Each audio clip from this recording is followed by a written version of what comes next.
Upang higit pang mapalakas ang pagtugon ng Pro5 sa mga isyong panlipunan, isinagawa ang Project Kapihan sa Barangay Balatas, Naga City noong April 14, 2026.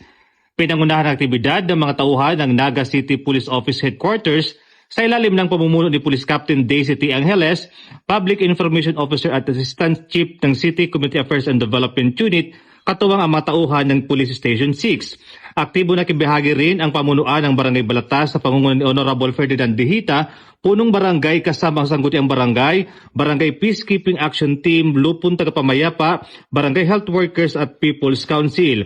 Ayon kay Police Captain Daisy T. Angeles, layunin ng Project Kapihan ang magsilbing bukas na plataporma para sa dialogo sa pagitan ng kapulisan at komunidad. So, ang layunin ng Project Kapehan or kolaborasyon at aktibong ugnayan ng pulis at barangay, epektibong hakbang at aksyon sa mga isyong pangkapayapaan at kaayusan, katulong ang nagkakaisang komunidad kasama ang kapulisan na magsilbing bukas na plataporma para sa dialogo sa pagitan ng kapulisan at komunidad.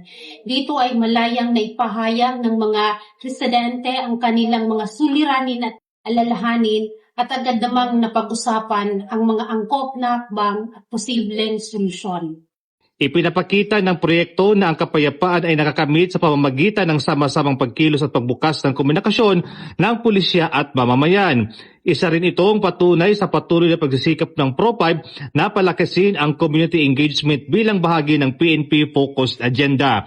Muling pinagtitibay ng Pro5 ang kanilang pangako na ipagpapatuloy ang mga programang magpapaigting sa kaligtasan, kaayusan at kapakanan ng bawat komunidad alinsunod sa layunin ng bagong PNP para sa bagong Pilipinas. Serbisyong mabilis, tapat at nararamdaman. Wala dito sa Bicol Region, ako po si Police Staff Sergeant Mark Polito P. Levendino Jr.